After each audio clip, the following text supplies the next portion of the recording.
kore ke hufanga te talfatap ko to pe fawat pe me he polokalama ko ni ko lalanga ka o falalanga kai ataba mo matol ke o ate ki polokalama ko ni ko e Talatalanoa be fekau'aki mo Tonga na iai a hono Fiema'u he Potungaue ke fa'ahinga mea ngāue pe fa'ahinga mechanism ke ngāhi he ki wa'a kone kui loa ko tāna ki anga whamatala e Potungaue pe kui loa ko emis ko uniti kone e Potungaue ko mutua ku whakaunga tāmaki hana toka ngai ta whakoea ko mutua ku whahoa pe whiawhia ke kau whakataha i he polokalama koe ni pe mo e tokotaha koe ia na e hanga e Potungaue o kore ke hao fakahoko e whatongia koe ia pe pehe foki ki he aia ko Piveni Piukala pe ako he whakataha foki pe mo e tokotaha ku whakaunga tāmaki pe ngāwe he waa sivi ai Potungaue Ako aia o kune lotonga ngāwe aki ai polokalama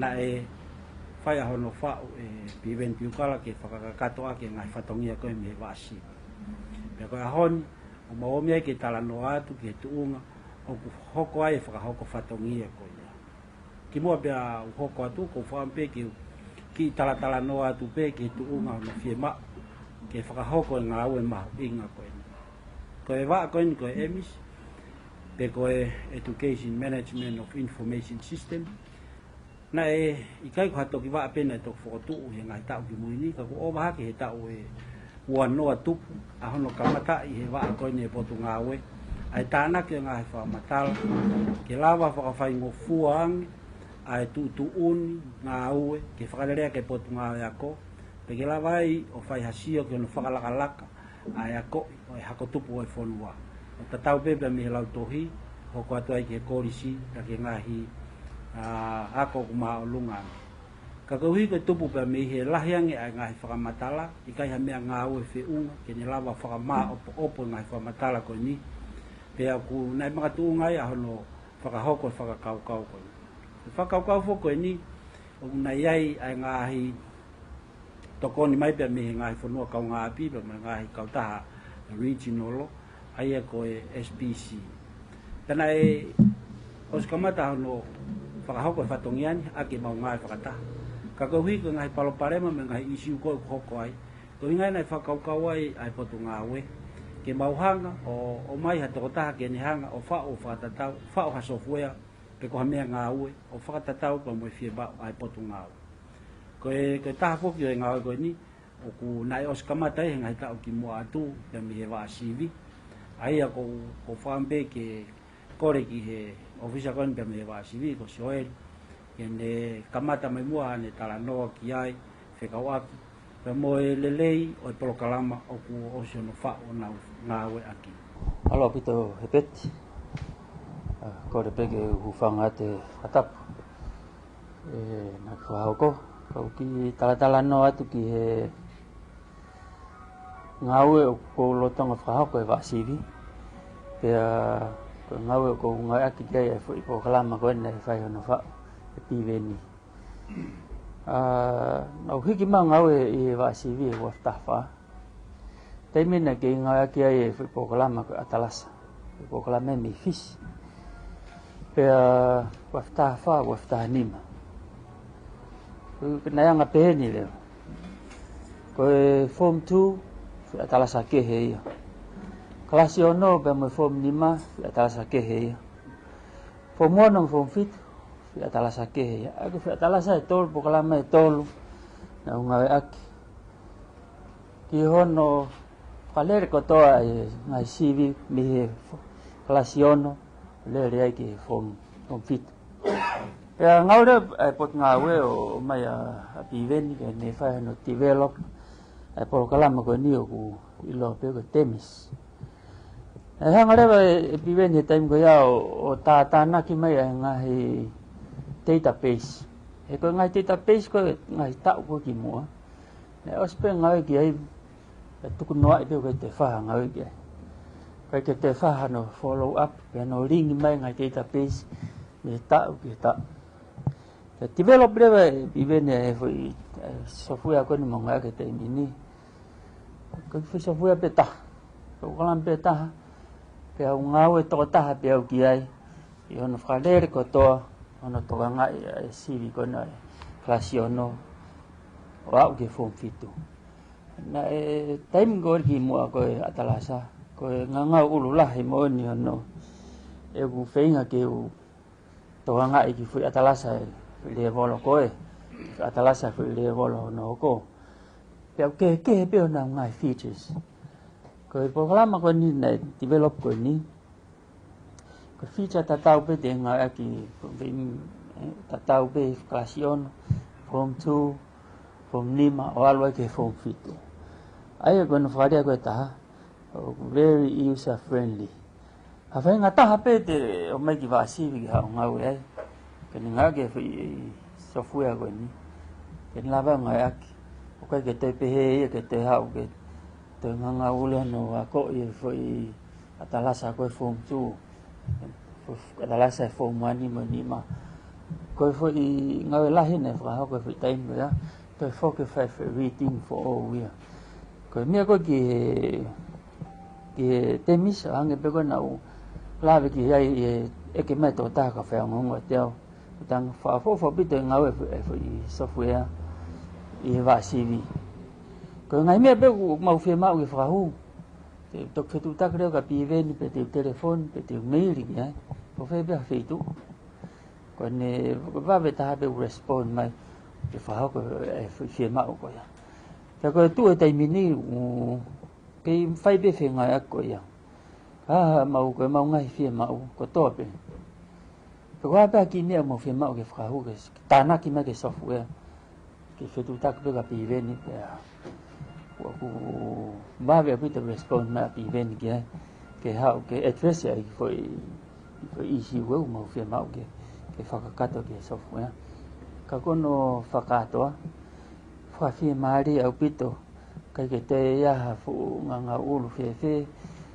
i ngaahi ai me ngau ko ngaahi i vasi ai ko ku lo ko tennis mo me mai beki fa matala no fai so me vasi ko beto ko ni ku fa ha atu ko na ku kau ki he summit ai wa atana fa matala pasifiki he tau kosi na fa ko inenti na e presenda e Vanuatu ai enau foi polokalama mimi na tula tatau kana uia ko vemis ko hi ko Vanuatu ko temis ya tongani ko nga ko tongani ko Vanuatu me tatau pe kana na nga ke vemis ko hi ko Vanuatu ko polokalama ko ni ko no fapanga na e ki to taha ko e tama ko roi kana ne ke na e ki ke pe ko ha panga ko na hanga fa more he tani pe roi ko over 12 million na tu ka ku ke developer foi polokalama na te presente FCI e na polokalama tatau na uia ko femis ko famatala ko tare kita ko e o femis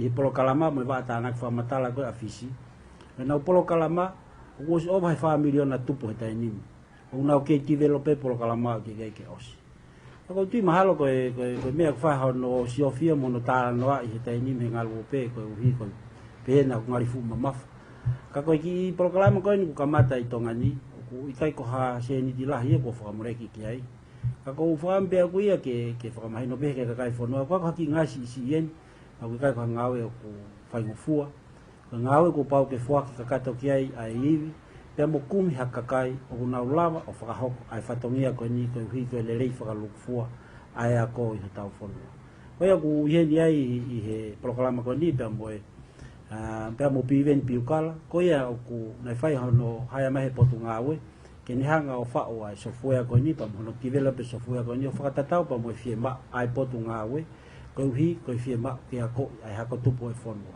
ko ia ko fa ampe ke tuang ke Piveni ke ne ki Talatalanoa mai mo ko hi ko na tula o polokalama ko ni o ku loto Potungaue Ako ke fakakakato malo Piveni malo bido repet korbe ke u fanga e fadap ko si afaki ka tape mo ka tau ke fai beha Talatalanoa matunga u isiu makape hake pa mo u fa fehu o ga ke fu mahino ka tau pe te kamata me he ko natula fo ke o situation o tau ai mo natula ngau ko fai o ku there is a bit of complexity o wai ni ki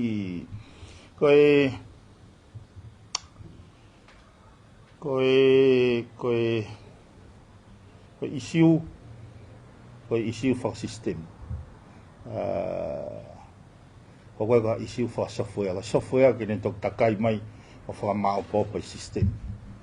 Koe kau tō ke ki Talatalanoa i he natula koe maka tu'unga na e Fiema'u ai software kene whakamao pōpai system o reform.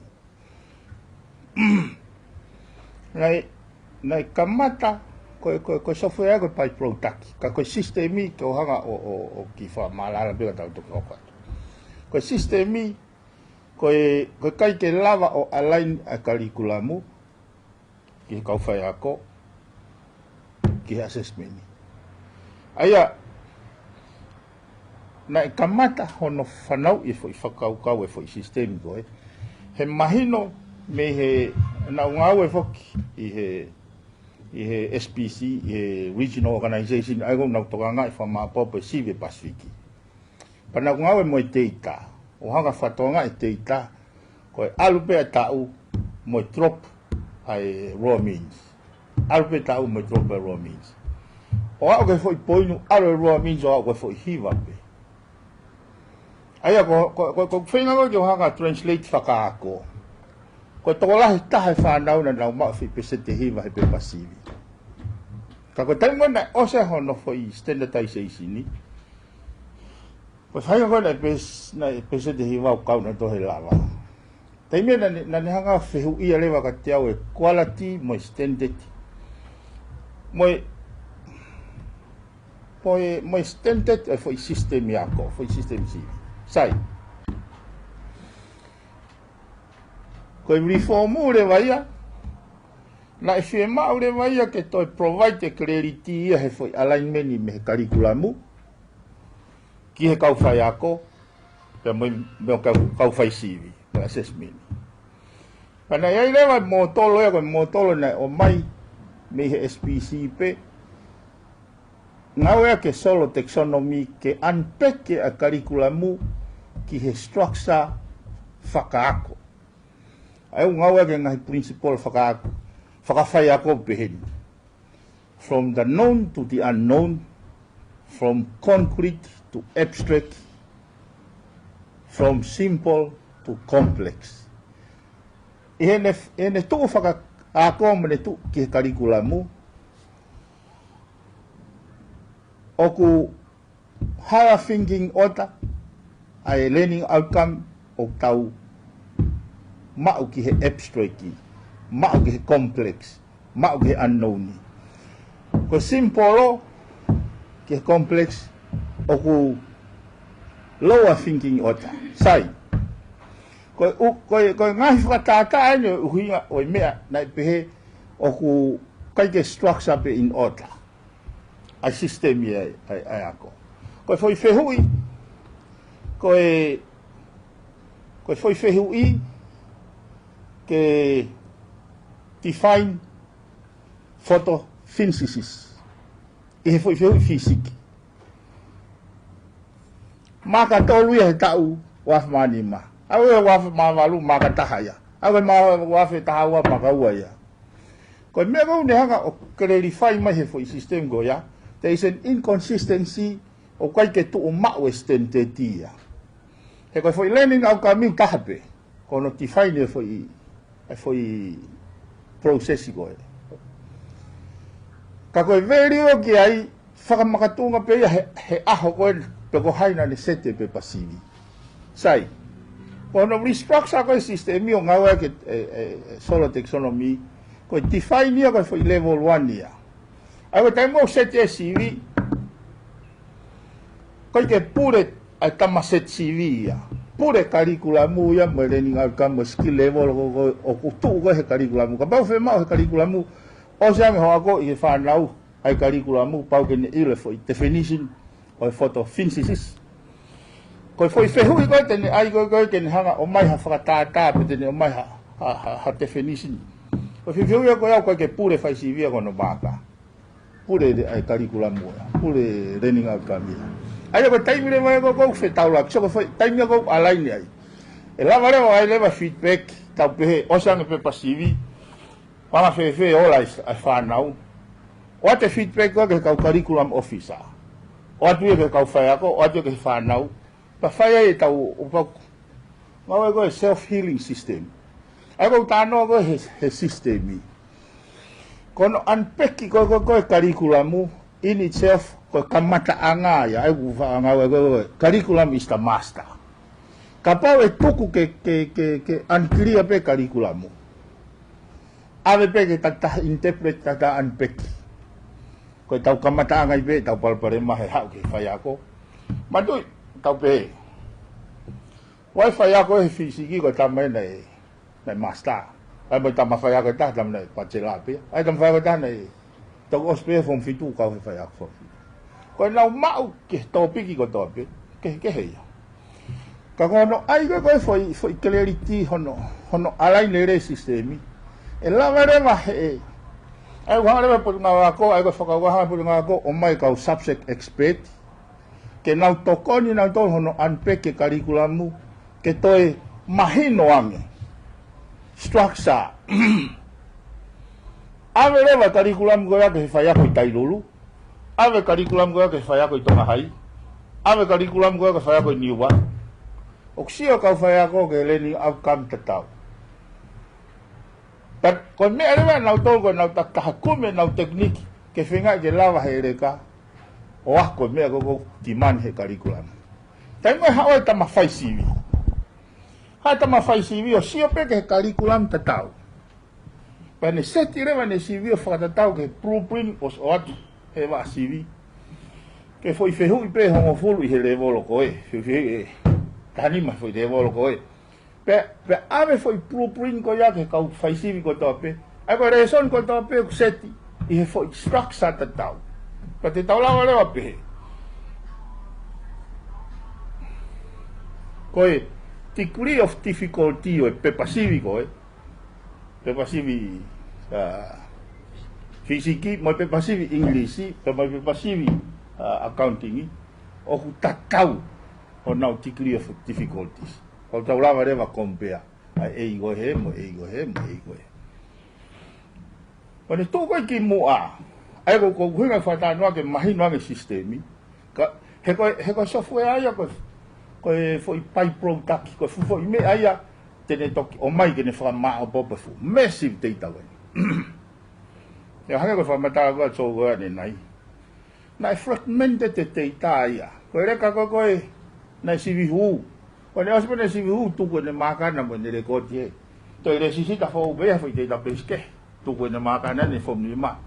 Kapag te tau pe tau trace ange reka koe kene progress i ngaahi api ako pe mo ne ola ne sivi favonua ka ke lava ya impossible e venga fotu tu ko kimwa e ko uinga toki hawe u ko tok software ko tok hawe kimoi ka ko tau sio ke mahu inga e foi reform na fai ke lava ke align ai nga we pa te tau lava monitor ka nga tau lava mesa ai performance. Pa te taulava rewa mao i tau fakafofua ke Tonga o gai ako. Pa te taulava rewa device e tau intervention, base u information ko ya, ki he mea ke fakalelei'i, mo mea ke maintain i mo. Ayo, i whakamamani lahi, he kai te ke ilo pe koe ai ke alu ki whe, ka rewa ke ilo pe oku ke i whe. Ayo, ko mahu inga ya ko koe oi tānoa koe ki software pa mo sistemi. Sai. Ko sistemi rewa software ko koe ke o mai ke ni whama apopo mea koe. E kai malava ya hata o kai ke ne mahino e whi reform koe. Koe expertise mo i tau ke ia nā ku mao e au. O mawahe me hatau i taha computer i tongani. O koe paswiki. He kono unga nau involved he fo i design o i system koe. Ke lava o alaine curriculamu ki apiako ki kau fai CV ki he stakeholder ono report pa hene tono atu ko ono report alaine mai mo u veri apolo ko pa fai ngofu rewa fai tutuna matu'a ange ko ni Ko mea koe po ako ko mea whakamore ki mātua. Ko kai mo koe ka pai ora te ripoti o talate hela ripoti ko topiki mea learning outcome level mea o vai a taxi. Ko ne engage ko ai expert teachers ke po ako. Une oange mea koe ke teu ke malo ia de ke fa malo. O kai ke tene hangare wa tokonia ai fai tu ni, fai tu ni mo whakamore enau siridi o fakatau ke Fiema'u. Koe whainga koe tuke tano ko ilo o ku ai maha ko foi sistemi o mahino te foi sistemi ko ko hunga.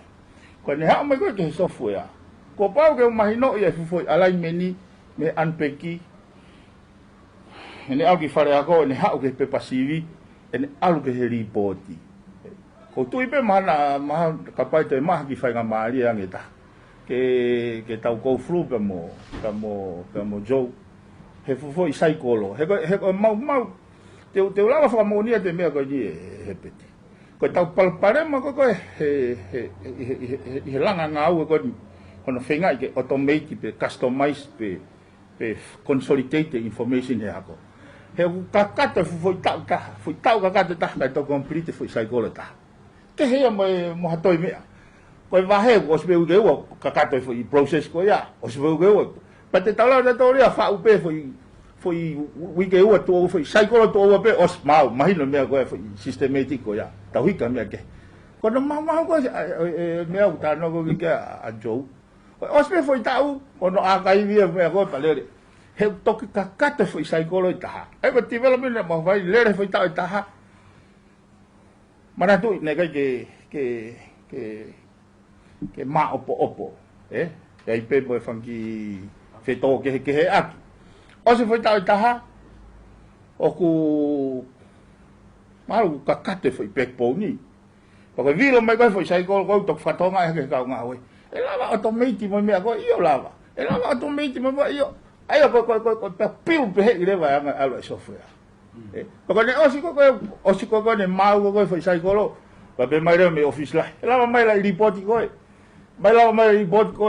Ai ko me fa kon automate ko na click pe foi button ha report ko fe ma mi he. Click foi button. O automate piu pe hanga ko ne fa matala. Ko me be na fe ma na toka ngi ai. Ka fo ka pa te ta ko. Ko software hanga la fare. O si mau o si mahino e nau Fiema'u mo dia. Kau mantu fo.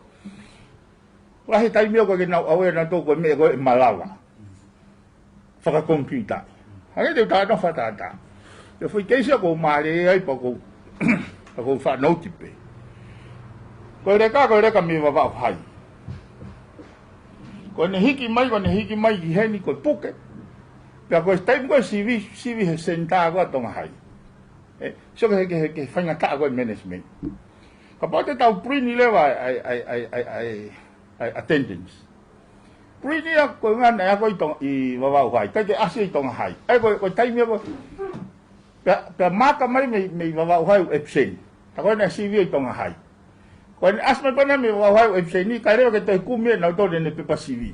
Ai koe si koe whainga taa ia na hoko ia he. Ko oi ka kai ko ke lava automate. To ka mere wa hoko te tau toki uri pe ke launga. O ko tui malo ke talo no develop system ngono na ngaki. Te ke hoko whainga launga ko ia i he. Ma pop. Ko launga pe dia he to. Ka ko tai mo ko o tai pe pasivi o si ai. No appreciate pe na to. He ko ume mo ni pe. Ego hanga wa develop systemi, hanga ko ne lau. To ma pe interface ia, ka ko intelligence ko o losika fakaukau o ku piuti mui. Ego le lis ai me pe ko reka ko ni CV tong hai. Te ngoi ave ai this attendance ko tong hai, always no hiwa. Ka ko tai ko ai result e always ki va va hai. Ego ko ile ke ai confusing he funky. Ka ko hanga ko ni fatanoa. Ko sistemi ko na ngau aki le pede. Foi tau ko to pe foi database ke. Ma na o foi database to lungo fulu na Fiema'u. ke hanga o fakataha e consolidate o build up for warehouse for the warehouse ke lava pe ko te kirika pe I he kireka ko tala mai na kalasiono ni no alofa kana e sibihu o ho lava ki ia fo'ou fo ni mai fo mo noi fo fitoi ko ne ola ka doa e o tau lava leva o fa ma popo ai teita o related ke sai ko ne ka kato ia go ai ngai Fiema'u go he ba sivi pe ko ne os go pa na ko leva presente me go ke kau management ko mana tu ga aku me imagino ga aku na os pe no presente na kore me MC kore me teacher training kore me curriculum ke fa mo ana me pe ko mau fo ke ko me ko fa software o very rare ye ke fon one kapal de taha to fakahoko ke very o me ko software ko software na to fakatau mai he customer tolpon valu nusila milionaia software na ko mi he me agora ta po ni valu milionaia ko ono mau he ko profession pe ya ko hono fainga very o naia ko ki au ko huinga talo ko hawa ki he me ako me school level lo ke national level lo alo ke regional level lo mo ku fenga ke ko mi ha solutions ke lava continuously streamline alo information ni ka lava fai tutun le ko taki he ko no nga ko mamafa ka te o ako ko mahunga ka te pa he taimo na fa wa me ko development ni na tuang ya uya ke ata ko awe ko fua no mamafa ai feriu aki o marato ke ngau so la ini na manga ke foi software me America ko foi Fiema'u ke liu me a fitu me a wa taha ke me a e wa taha ke he a fitu ai taimi go apply a penalty taimi go na e o se a wa taha ke to mo wa apply ai pese de tol ta ko foi Fiema'u ka taha ke te tuhi fo ke va ke ko foi liu go ya na North America ako e Talatalanoa ne wa fe matolu ko mafa ko poi digo ko hungo ki ai o ko tu ya o monu ia po nga we ia e fe to ko no ko fai ko hange ko lau ko nga we ia for consultant ni e region o ku kai ke pehe I hake ko toha ni. O alo wai consultancy fee, wai pe team, wai accommodation, wai airfare. Kana ki whaka ngalo, ko e pe tana, o whatonga hake mea, hange ki alo o tistoti, o pehe ko whakapoto taha nā whai, ko hanga pe o fika'i ki lahi whai aho ko ngawe. Maintain the rate ko ngawe aki. Hanga whakasisi e aho. Neo ko nga we aluya o ba fita o wa ka lava ke complete psychology mea ko nga be o fa ipe foi ke lava e fe fekau'aki mo lava e ku no foi lava mo nga we o fai na ke pe ia ke ko tu ia uia I hene pe o unfair ai tuku'i pe ko ona fa fe uia ai nga we mo tuani o mahino ka te au hono whinga ki whanga di kohi e pe ai puleanga hao pa mo ka pleti pa mea koe I he mea kon ke single source ka koe ku ngawe wana whai I he region na single source whai ha mo single source ake mahino ka natola o ato e reference ko au ko mao e tau kei whiunga ki whai ngawe ko ya o tui ka pato ki he kono inga whoko koe ko hatama computer ka koe system Ako o Fiema'u ke te wakanga mahino ha hono u Taumu'a ha hono u process o business process o ki ai koe viu koe aku o hange pe ko lau koe me ha moa mo lau me fish lau me Vanuatu koe viu koe aku koe tau kapate tau hane to value kapate tau hane to ai ke value e ngawe o te ke ofia ai ai tau whakamore tato ke whakamore koe ka os ahete ngā ue ia ahete ai kualati ia koe po te pa mau ilo pe so na o mai pe na os ave na os alo ai na ki ahi ki fisi i ke pina e no komen he mea yo mahino o ku advance nge mea po si plesi ki wasi